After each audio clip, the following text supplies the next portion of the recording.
Hello les New Life et bienvenue dans cette nouvelle vidéo.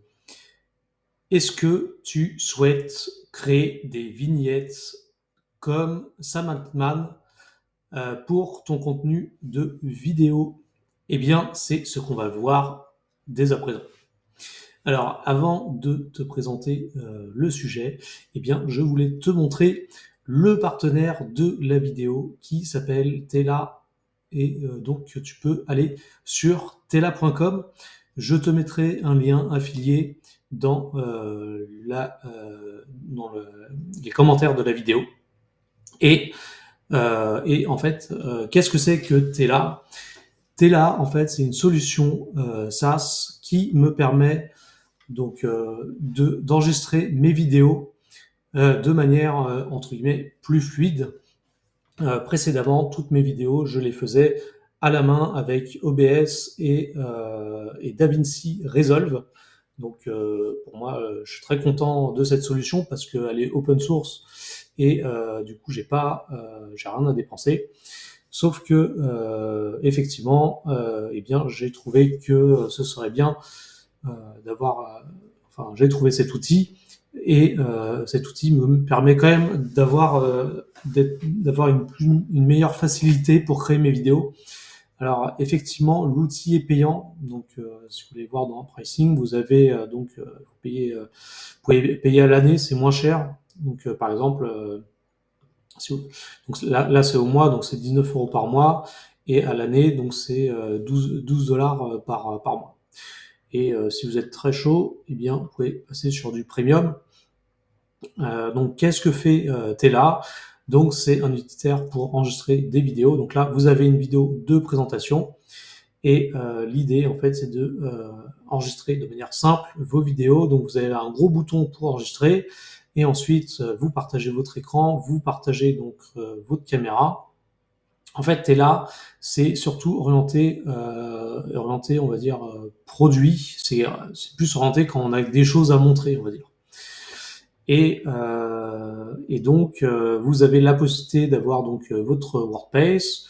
Vous pouvez créer différents types de layout. Vous pouvez trimer vos vidéos, vous pouvez faire des zooms, vous pouvez changer le fond d'écran, faire des effets miroirs. Voilà, vous avez tout un tas d'outils. Et en fait, derrière, juste en dessous, vous avez une barre pour éditer la preview. Voilà. Et en fait, j'étais très satisfait de la découverte de cet outil. Donc, j'ai comparé plusieurs solutions. Par exemple, vous avez aussi Loom. Loom qui fait un peu ça. Mais pour moi, Loom, c'est plus orienté si on fait, par exemple, plus de la formation, on va dire. À ce moment-là, sur Loom, vous pourrez faire plus des épisodes de formation. Donc, c'est possible que j'utilise Loom aussi de mon côté, mais en fait, comme je fais plus de la présentation vidéo sur YouTube, sur effectivement des sujets techniques, des sujets, divers sujets que je propose sur mon blog, qui alimentent en particulier donc ce que je crée en tant que créateur, donc c'est-à-dire Uniflow. Donc ce qui va venir aussi, c'est Darkware. Donc aussi, il faut que je fasse un update dessus, et aussi DJ Mathieu pour le DJ. Voilà, donc moi ce que je voulais vous dire par rapport à ça, c'est que si vous souhaitez vous mettre sur YouTube, faire des vidéos et poster des choses, bon, effectivement, il faut payer. Donc il faut payer 12 dollars par mois, mais moi je pense que ça me fera gagner quand même du temps, parce que aussi l'hébergement de la vidéo est fait directement sur leur interface, tout est centralisé dedans. Pour l'instant, je publie encore mes vidéos sur YouTube, mais on peut très bien partager la vidéo directement. Donc pourquoi pas mettre la vidéo sur mon blog. Il y a aussi un espace commentaire sur les vidéos, etc., etc. Voilà, donc ça c'était pour la partie affiliation. Et donc là, effectivement, donc je sais pas si vous connaissez, donc il y a Sam Altman. Donc c'est un des fondateurs, donc c'est pas le fondateur, mais c'est un des cofondateurs de OpenAI, et maintenant, il s'avère que c'est le CEO, CTO, quelque chose comme ça. Et donc cette personne récemment a en fait changé l'image de sa de son profil, et en gros il a fait une petite image, donc le représentant avec une animation de type Ghibli. Donc je sais pas si vous connaissez les studios Ghibli. Donc c'est tous les studios qui ont fait des animés comme par exemple Princesse Mononoke, Les Châteaux dans le ciel. On a bon, enfin bon, moi j'en connais pas mal. Les la vallée, la vallée de la perdue. Bon, il y a plein de choses qu'a fait Ghibli, et qui est reconnu par rapport à son art artistique et sa qualité manuelle pour produire des films d'animation de qualité. Et donc le sujet du jour, ça va être de voir comment on arrive à réaliser ça.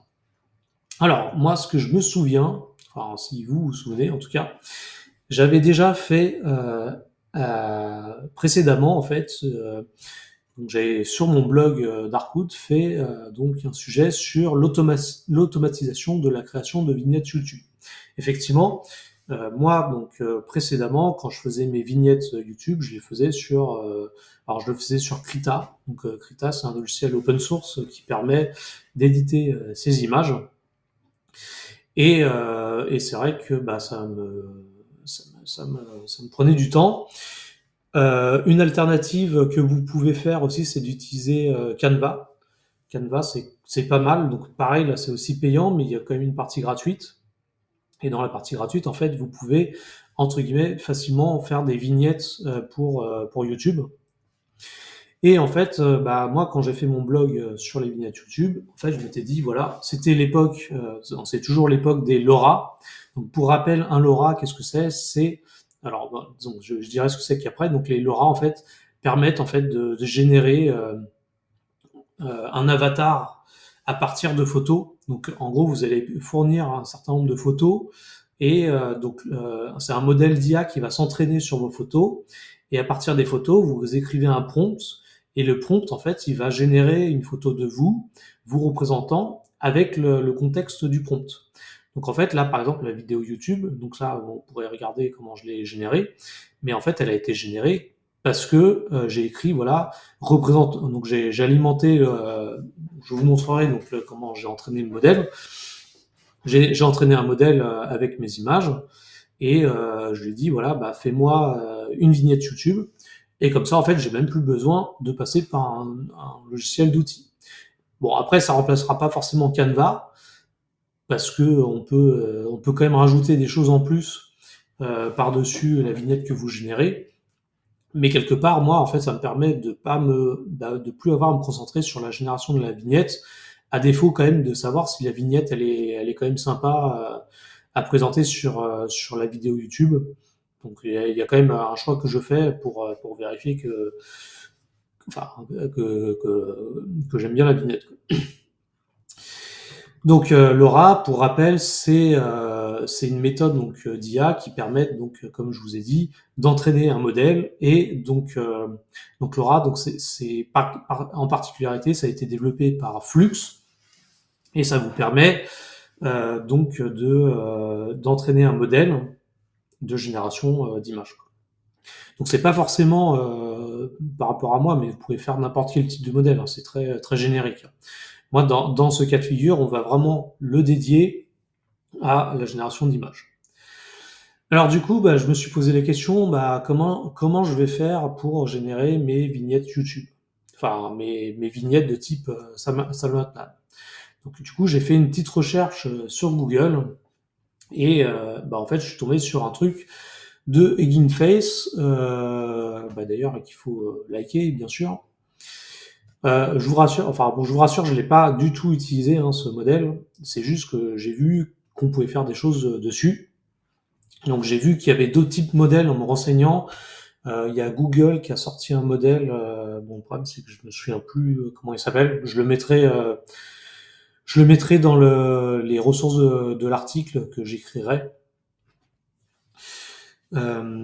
Et donc en fait, bah, je me suis dit voilà, bah, pourquoi pas essayer avec Hugging Face. Mais bon, le problème c'est que Hugging Face déjà j'ai jamais utilisé, j'ai jamais fait. Et précédemment en fait j'avais déjà utilisé un LoRa sur Replicate qu'on verra tout à l'heure et pour faire le travail, quoi. Donc je me suis dit bah je vais chercher sur Replicate pour voir effectivement si je trouve des modèles qui me permettent de faire ça. Et en fait j'en ai pas trouvé. Donc en fait, bah, la question c'était un peu cet article. Donc voilà, je suis tombé sur cet article qui disait voilà quel est le choix à faire en fait si vous souhaitez utiliser Replicate ou Hugging Face. Donc là, je vous laisserai lire l'article, mais en gros, il dit que bah, en fait c'est en fonction quand même de vos besoins. Et bon, entre guillemets, bon moi je suis allé voir aussi la partie coût. Bon, franchement l'article est très fourni. J'ai quand même l'impression que dans l'ensemble, c'est quelque chose un peu de data analyse ou des trucs comme ça, hein. Moi, à la base, je suis développeur PHP. Je suis pas quelqu'un qui fait de l'intelligence artificielle et qui crée des modèles de données, des choses comme ça. Moi, je consulte Internet, donc ça m'intéresse, mais je préfère utiliser les modèles qu'on me fournit. Donc voilà, donc en gros, voilà, si vous après donc voilà, donc là il y a un peu une conclusion. Voilà. En conclusion, donc voilà, c'est quoi la différence? Hugging Face, c'est bien si vous avez quelque chose de complexe toolbox. Voilà, si vous voulez vraiment faire du fine tune. Et Replicate, c'est bien si vous voulez avoir de la rapidité et que vous voulez juste déployer un modèle en quelques minutes. Et en plus, il propose une API pour faire en fait bah, dégénérer vos IA, quoi. Donc, euh, donc en fait, moi, bah, je me suis dit, voilà, j'y connais rien en Hugging Face. Alors, j'y connais rien aujourd'hui, hein, je pourrais très bien m'y intéresser. Mais pour l'instant, c'est assez compliqué de m'intéresser à ce sujet parce que bah, pour l'instant, j'ai quand même d'autres sujets en cours de mon côté. Donc en gros, si vous voulez faire des choses compliquées, vous allez sur Hugging Face. Si vous voulez faire des trucs simples qui marchent, qui sont déployés, vous allez sur Replicate. Alors, du coup, eh bien, comment je m'en suis sorti parce que je me suis dit, bah, c'est pas moyen que je me forme sur Ginface, je sais pas comment ça marche. Comment je vais faire ça sur Replicate? Bah, en fait, tout simplement, enfin, pas tout simplement, mais j'ai réussi à trouver une alternative. Donc là, je vous montre le projet. Voilà, en fait, je vous montre sur quoi on va travailler. En fait, j'ai trouvé sur Replicate un truc qui s'appelle Karanla Chouala, il a fait un truc qui s'appelle Studio Ghibli, et c'est un truc qui a été publié il y a un an. Donc en fait, vous mettez un prompt, et en fait, ça vous génère une image Ghibli, quoi. Et donc, bah, du coup, je me suis dit, comment je vais faire ça? Eh bien, en fait, du coup, je me suis dit, bah, en fait, moi, j'ai déjà fait. En fait, moi, ce que je veux, c'est pas de faire. Là, en fait, dans le prompt, je vais pas dire, voilà, crée-moi une vignette YouTube par rapport qui me met en valeur avec moi, quoi. Ça marche pas parce que en fait, ça, ce modèle de données, il s'est pas entraîné sur votre modèle, quoi. Et donc en fait, il sera pas personnalisé par rapport à la base de données d'image que vous lui avez fournie, quoi. Donc du coup, je me suis dit, il y a un problème parce que je peux pas utiliser ce modèle directement, quoi. Bah, en fait, ce que je me suis dit, c'est que en fait, je vais le faire en deux temps. C'est-à-dire que donc du coup, je vais reprendre. Donc là, je vais revenir sur. Donc là, si vous reprenez l'article de blog que j'avais fait, j'avais fait un truc qui s'appelait. Donc je vous avais montré mon modèle, mon LoRa que j'avais créé. Donc pour rappel, je vous ferai un petit rappel que j'ai comment j'ai fait. Mais là, pour l'instant, je vous explique la méthode. Donc en fait, à partir de mon LoRa, je crée différentes représentations de moi avec un prompt customisé pour la vignette que je souhaite faire. Donc en fait, ça va me donner des prompts normaux. Et ensuite, bah, quand j'aurai sélectionné la vignette qui me convient, bah, en fait, ce que je fais, c'est que je prends du coup ce modèle, voilà, en fait, je dis, voilà, bah, maintenant, fais-moi avec ce prompt, avec le studio Ghibli. Et en plus, en fait, j'ai la possibilité de mettre une image. Donc, en fait, je prends l'image que je viens de générer et je la mets là-dedans. Et du coup, je lui dis, voilà, bah, transforme-moi en Ghibli. Donc voilà, donc là, c'est le teaser. Donc pour l'instant, je ne vous montre pas le résultat final. On le verra tout à la fin. Mais en tout cas, en termes de méthode, ça va être de passer de ce que j'ai fait avant. Donc en fait, je capitalise sur ce que j'ai fait avant. Et en plus, j'utilise Ghibli. Donc ce qui me permet, par ce petit moyen, d'éviter de passer par un truc compliqué comme ça, que pour l'instant, je ne sais pas comment je déploie. Donc si vous avez si vous savez comment on déploie ce genre de modèle sur Replicate, bah, c'est cool. Moi, je veux bien que vous me mettiez un lien dans le commentaire, comme ça, bah, peut-être que je pourrais utiliser votre modèle, ce qui me permettra en fait de réaliser l'opération en une seconde. Donc, pour rappel, donc comment j'entraîne donc mon modèle LoRa. Donc, en fait, ce que je vous dis, c'est que je passe par un truc qui s'appelle Flux. Voilà, donc Flux, c'est ça. Et,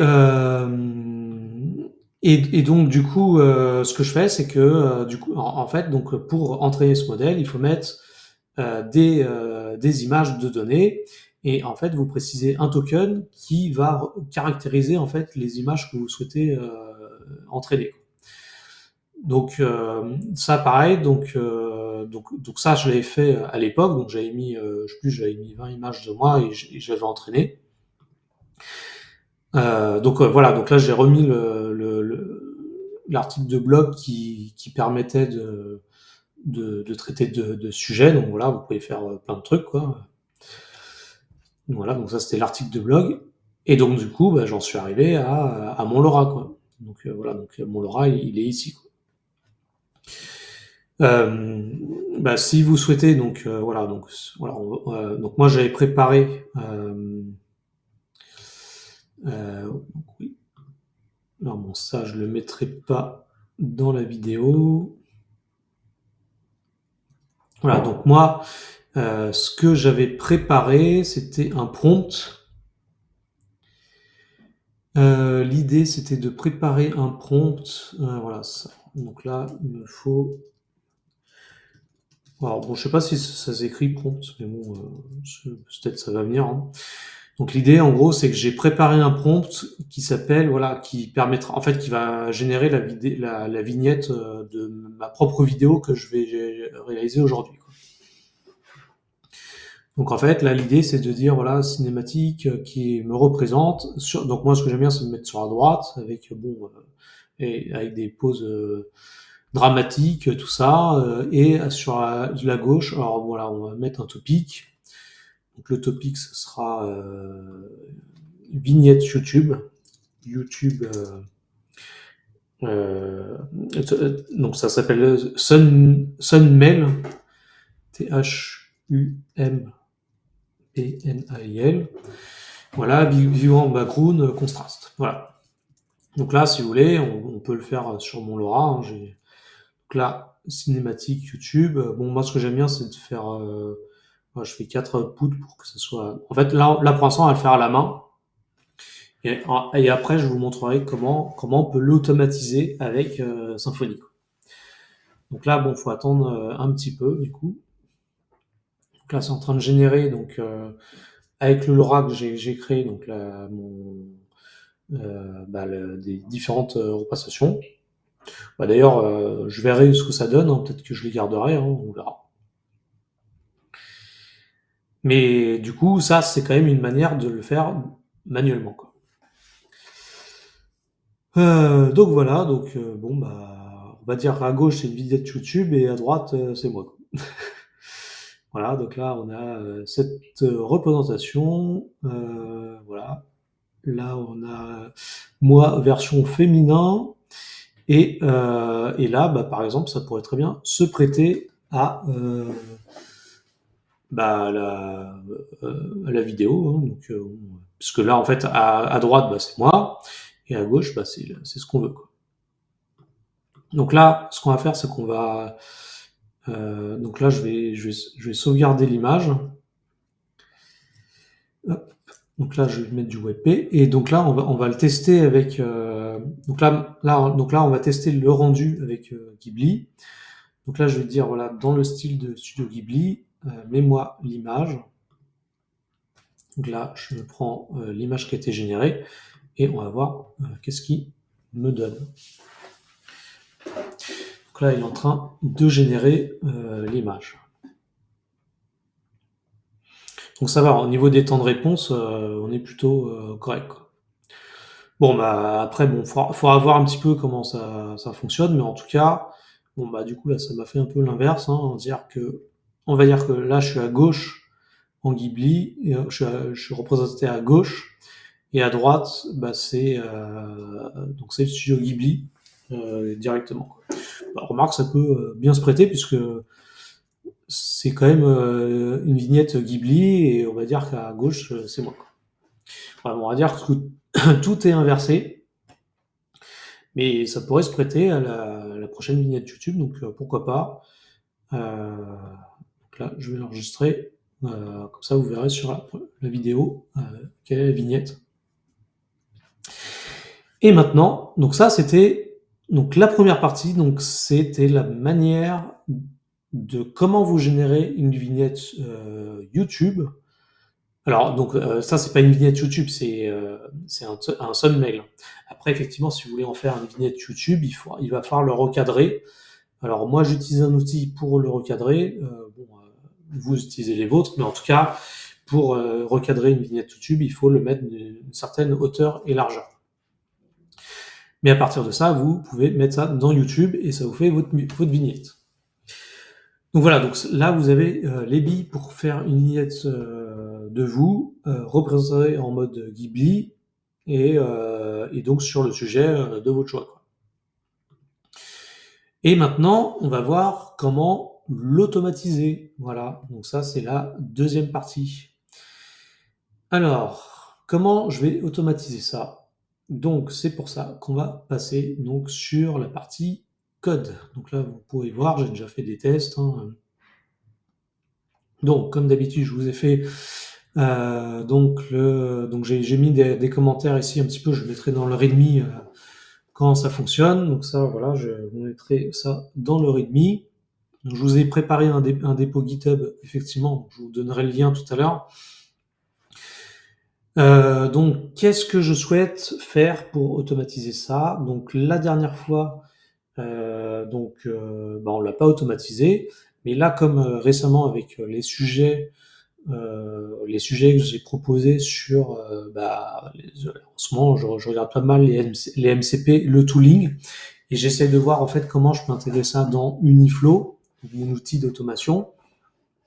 Eh bien, du coup, nous, ce qu'on va faire, c'est que pour automatiser ça, donc, et pour découper l'automatisation, eh bien, en fait, moi, ce que je vous propose, c'est de mettre un dépôt qui va s'appeler SUML MCP. Et en fait, ce dépôt, vous allez voir que vous allez pouvoir générer avec votre propre serveur MCP, donc vos propres submails. Et ensuite, on verra comment on l'automatise sur Uniflow. Mais en tout cas, vous, en récupérant donc le submail MCP, vous pourrez le faire donc chez vous, dans votre chambre. Et bien sûr, si vous êtes super chaud, vous pourrez vibe coder dessus. Alors oui, je voulais aussi revenir sur la notion de vibe coding. J'en avais une notion un peu altérée parce que je connaissais pas très bien le sujet, hein. Le vibe coding, c'est quelque chose qui est très récent. Moi-même, je connaissais pas le vocabulaire.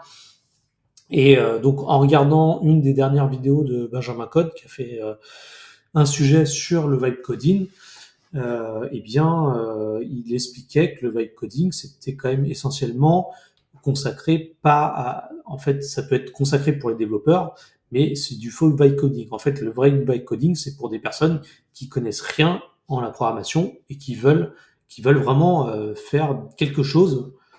Je sais pas moi, ça soit la création de sites internet, de jeux vidéo, ce que vous voulez. Mais en gros, on a une interface, on connaît rien au code et on veut on veut monter un projet en fait. Voilà, donc c'est ça le vibe coding. Et le vibe coding de codeurs, on va dire, c'est des développeurs qui utilisent le vibe coding pour accélérer leur développement, quoi, on va dire. Mais c'est pas du vrai vibe coding, quoi. Voilà. Bon, ça, c'était une parenthèse. C'était aussi pour clarifier un petit peu la notion que j'ai apprise. Alors, comment on va faire notre serveur MCP? Donc, donc la semaine dernière, je vous ai présenté donc PHP MCP Server.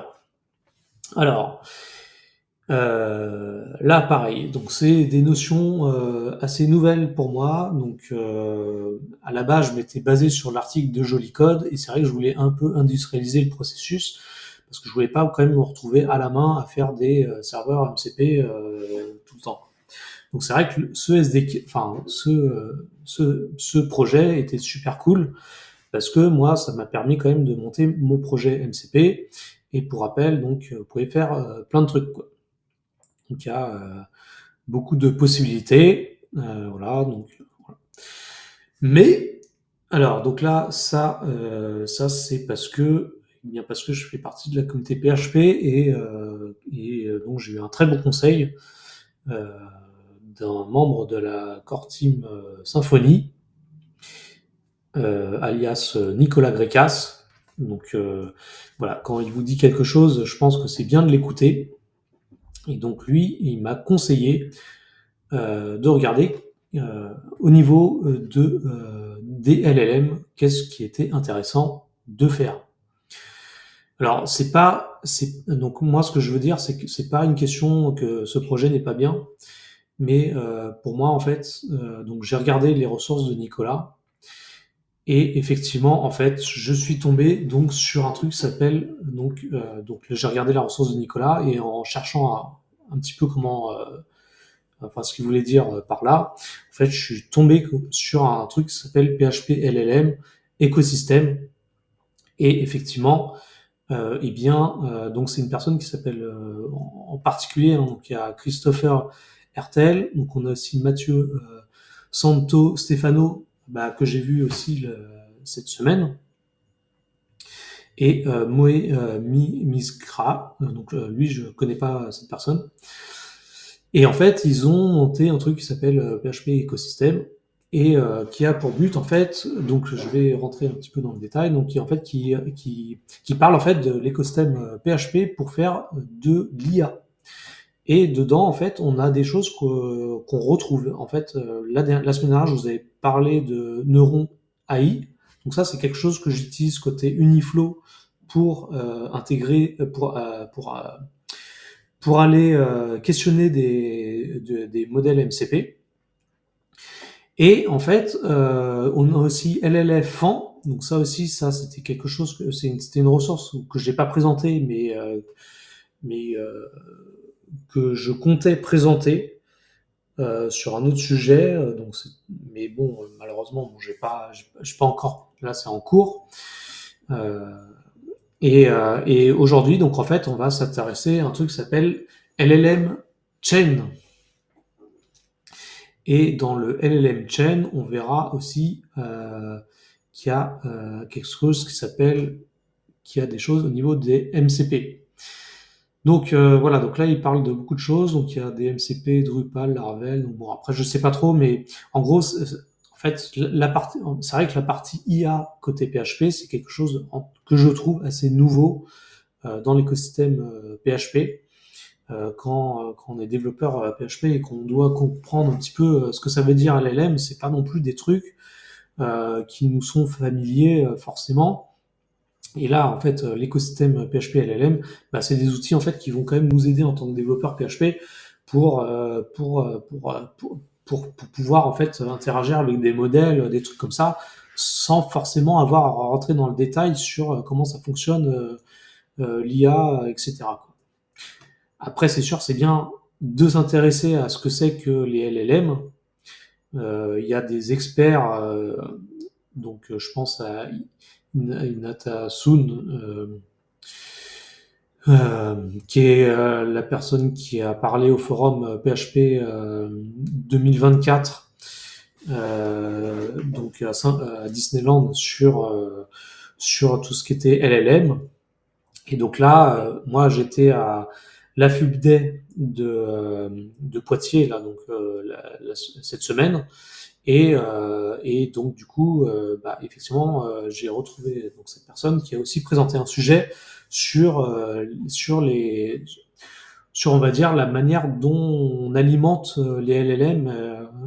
Voilà, vraiment, après, je vous en dirai pas plus. Il y aura peut-être des articles de blog qui sortiront sur d'autres personnes qui étaient à cette conférence.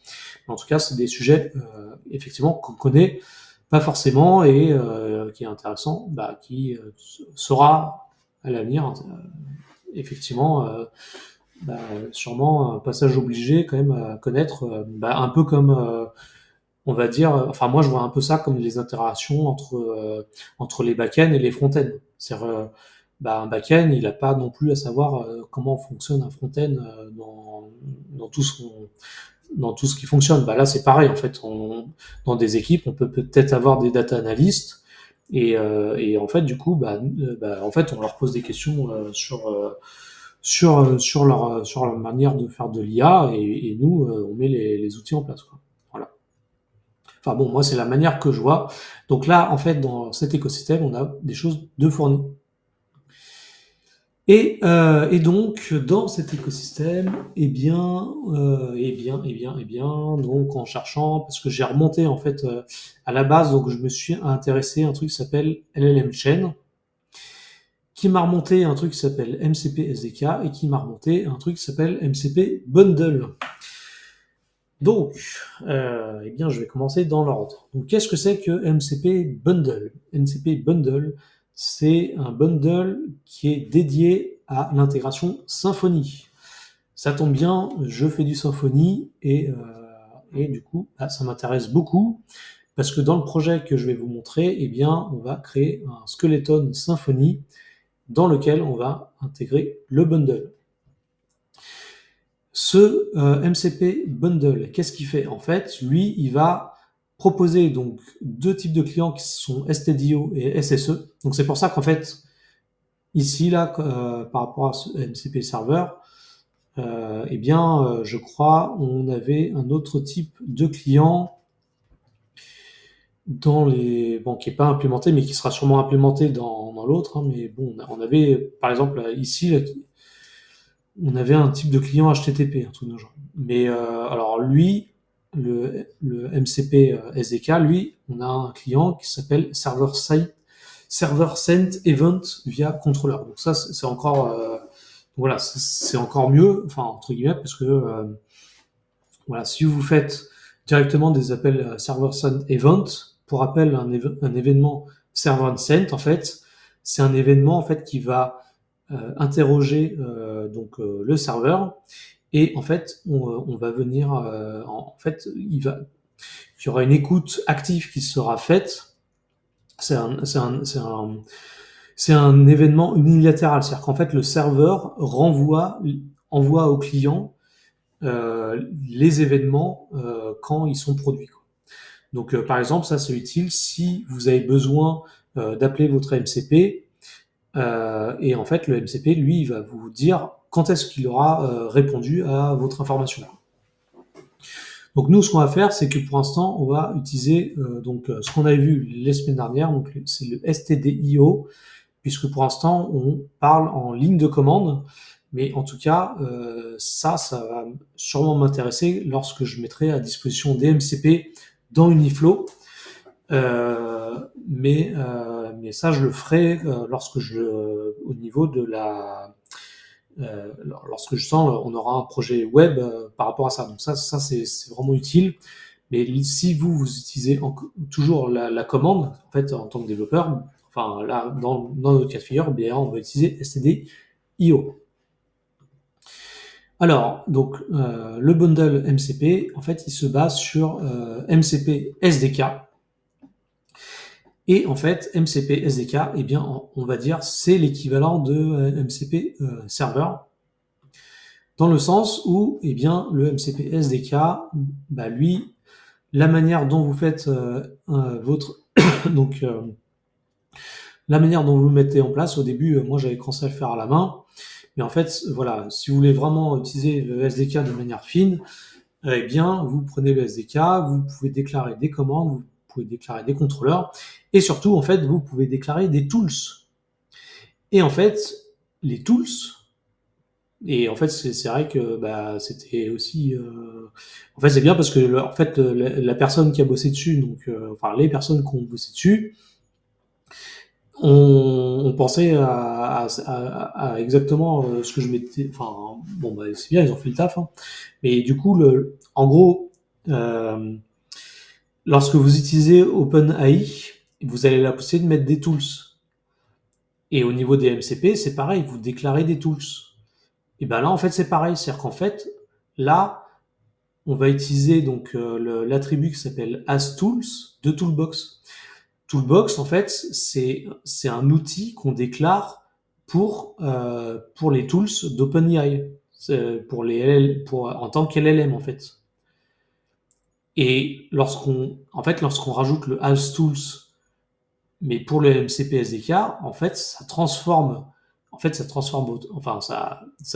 pas ça le transforme, mais ça rajoute en plus de votre tools de LLM, ben ça vous le comprend en même temps en tant que tools MCP. Donc en fait, ça fait le café, quoi, en gros.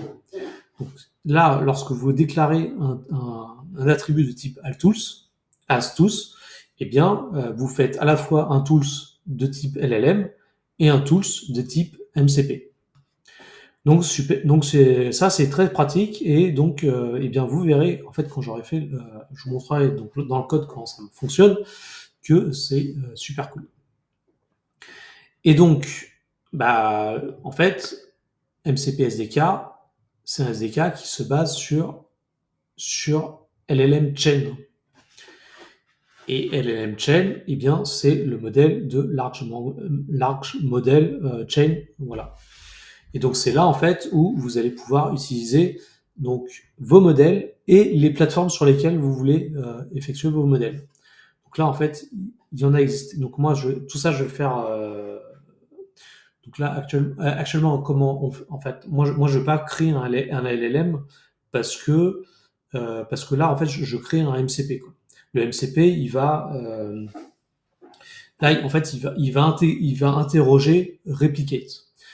Alors, donc, ce qui était cool, c'est que, en fait, dans les plateformes, il y avait la plateforme replicate. Donc, en gros, moi, j'ai repris un peu le code là de replicate. Donc, vous verrez, j'avais fait une implémentation custom. Mais par contre, là, c'est quand même dédié au LLM.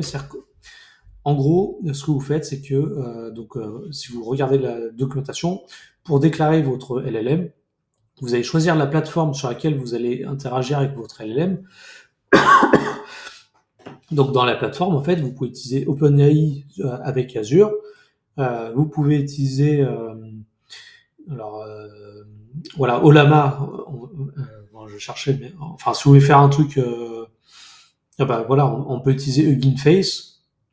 Bon après, parce que bon, j'ai pas vraiment là, j'ai découvert le LLM Chain. Enfin, LLM Chain, je crois, que j'avais déjà vu, mais je l'avais pas vraiment intégré dans ma chaîne d'outils. Quoi. Donc du coup là, aujourd'hui, je vais quand même me concentrer maintenant sur LLM Chain pour faire tout ce qui relate de large langage modèle.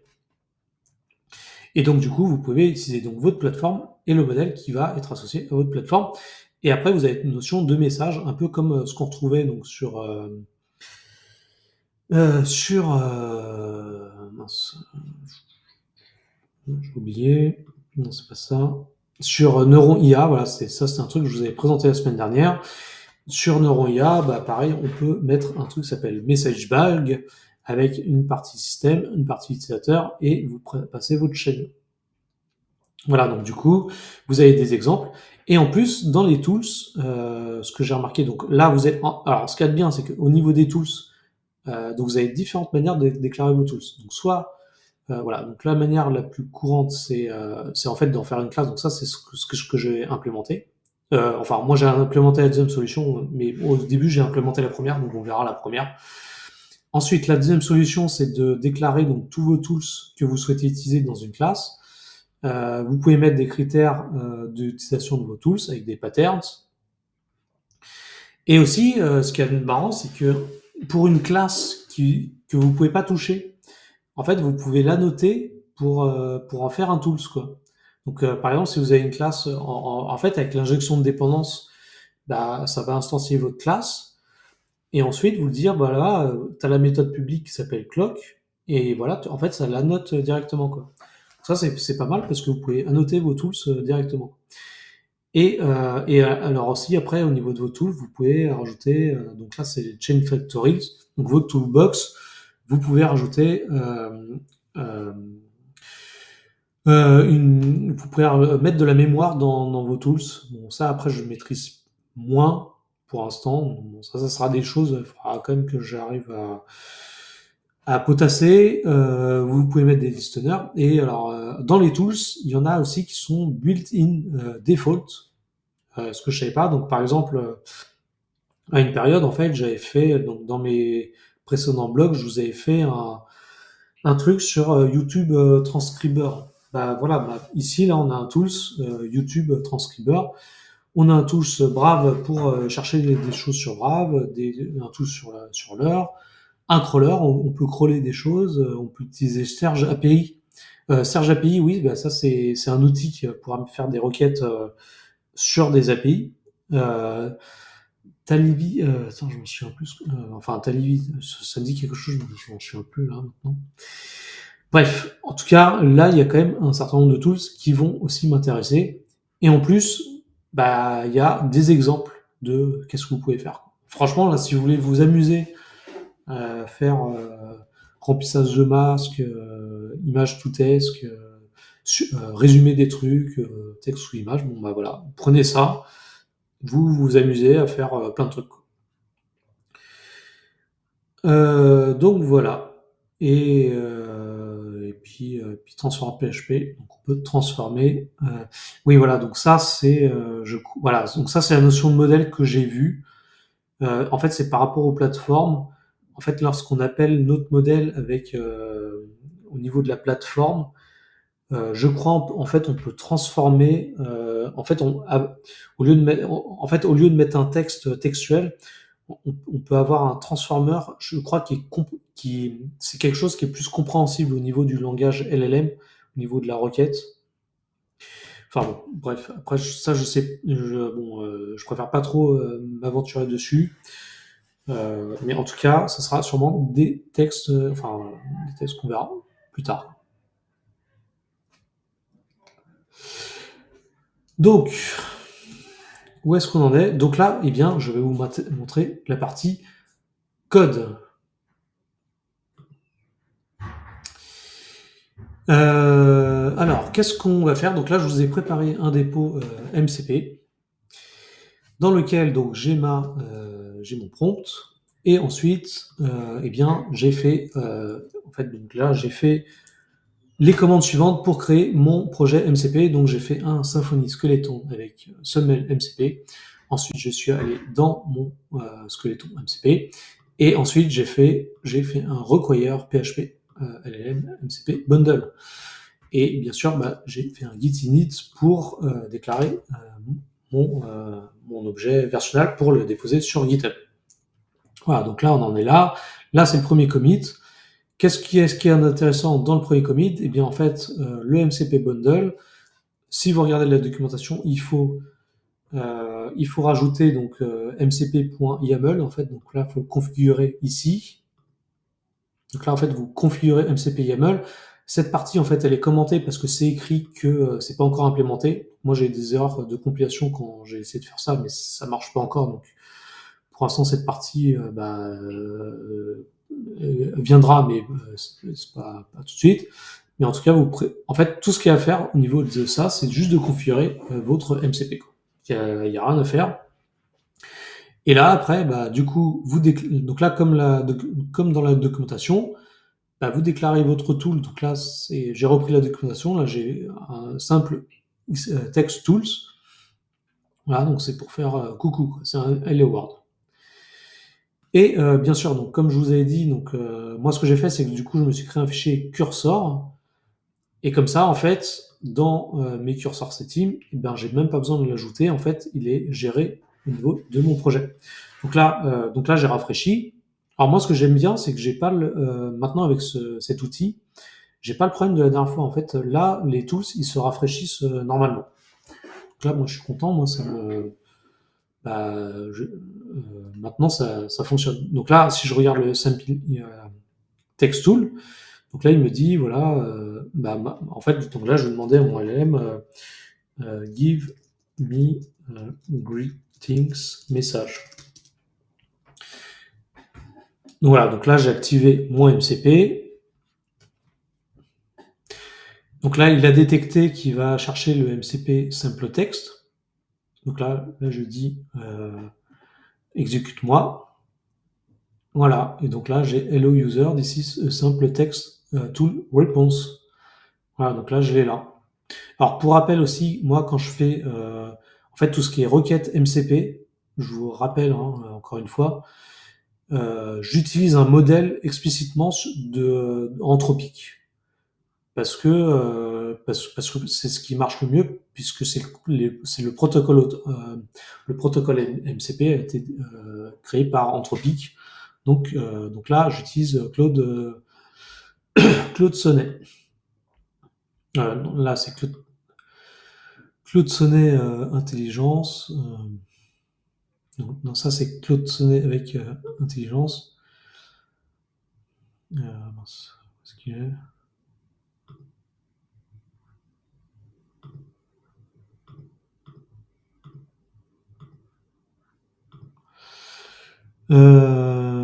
Agent.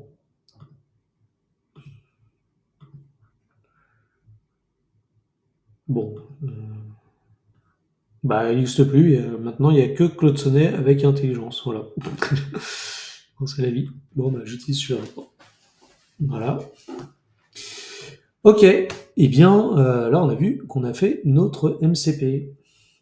Donc, eh bien maintenant, on va voir. Donc, maintenant, on a toutes les mains. Donc, on a fait notre MCP et juste avant, on a vu euh, comment on faisait avec l'aide de Replicate. On génère une vignette qui est notre prompt.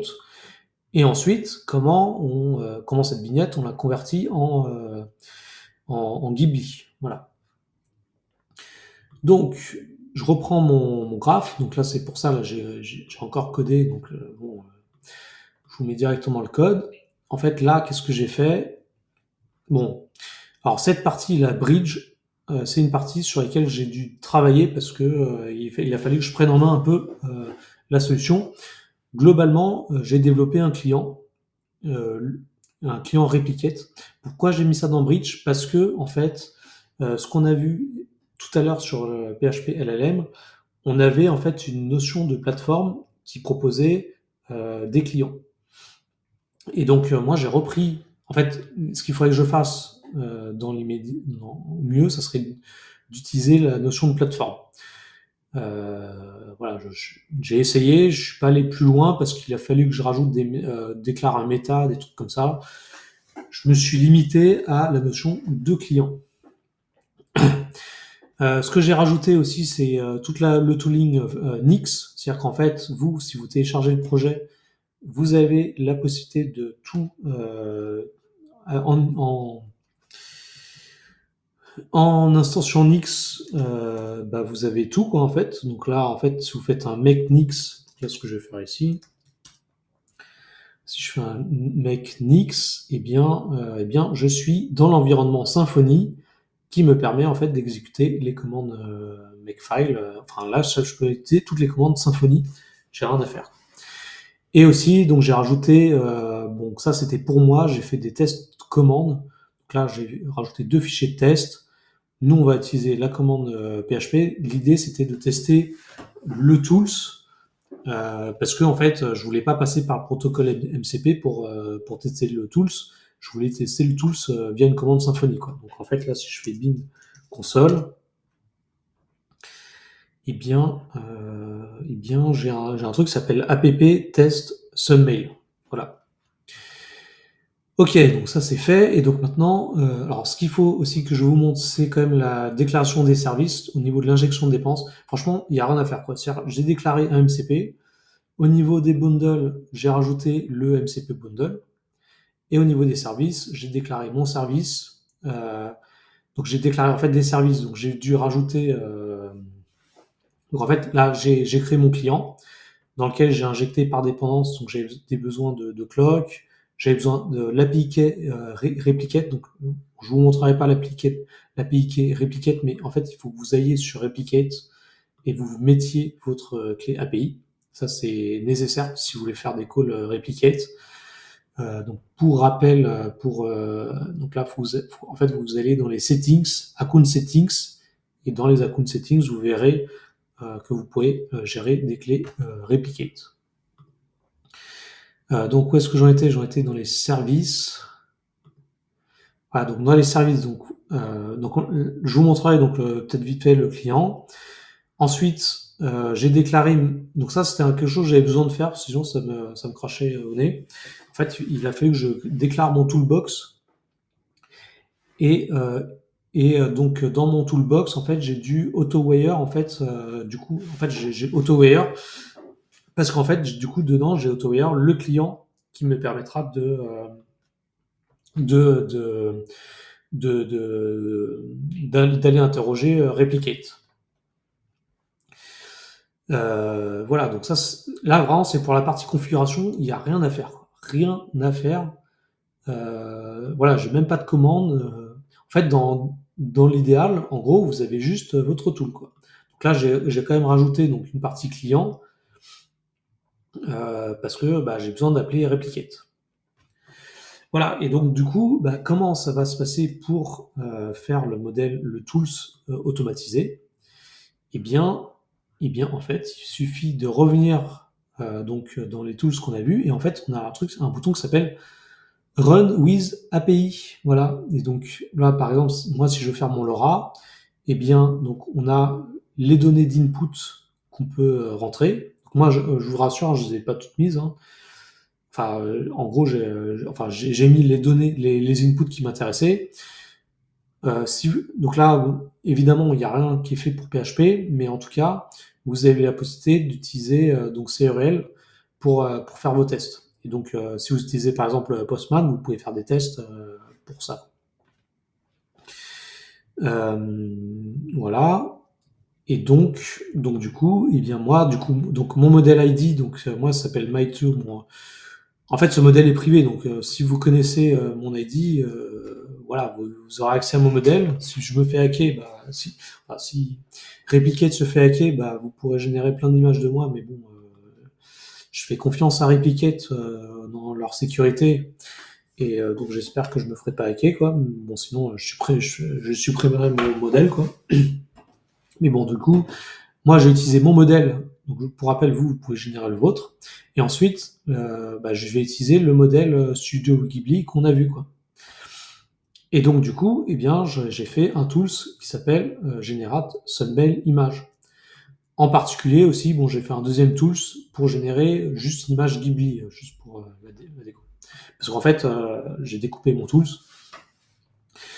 Et donc, du coup, eh bien, qu'est-ce que j'ai fait? Donc, dans mon client, donc le client qui est là, moi, ce que j'ai fait, c'est que j'ai repris en fait le client qui était un peu configuré dans les FCP, et en fait, j'ai rajouté une méthode qui s'appelle create prédilection, qui me permet d'interroger les prédilections de mon client. Voilà.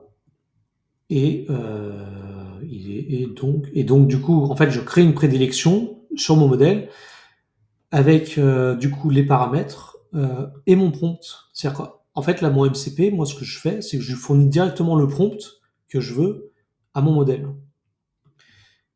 Et donc, moi, ce que je m'attends en réponse, c'est qu'il me donne du coup un output. Donc là, ça, c'est fourni par l'API. En fait, en output, il me retourne une URL d'image. En plus, ce qui est super cool de ce que j'ai découvert, c'est qu'en fait, l'URL d'image, elle est hébergée chez Replicate.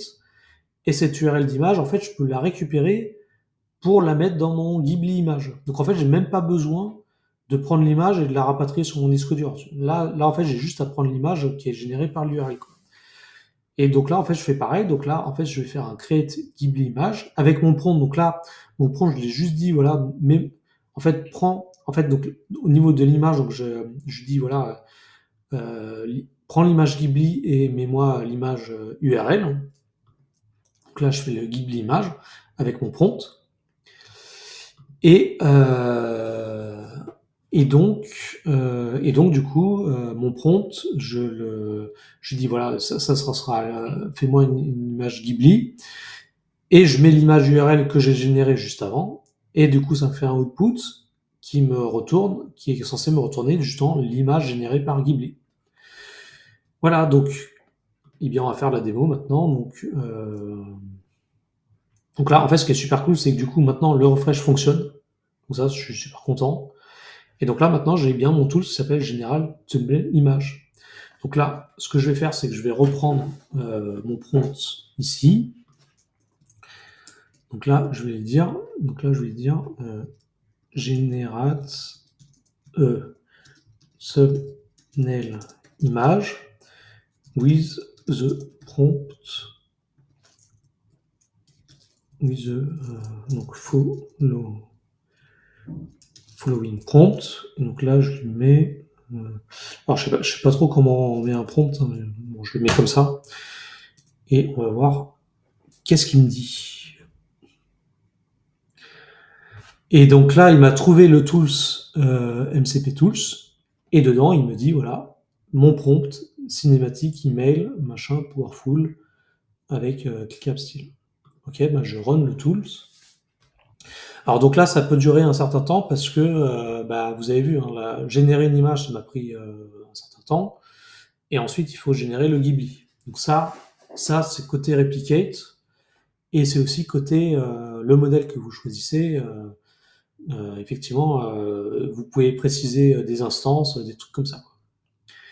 Et là, en fait, il vient de me dire, donc voilà, created thumbnail for cinematic YouTube mail.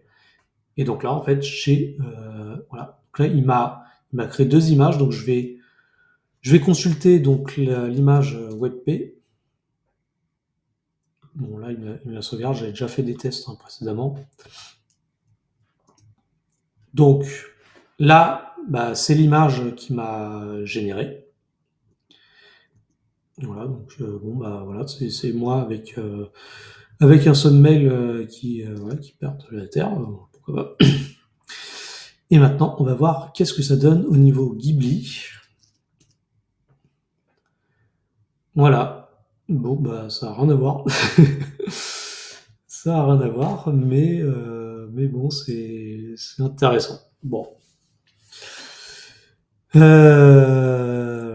Bon, enfin, en tout cas, vous voyez l'idée. Juste avant, je crois, j'avais fait différents types de rendus.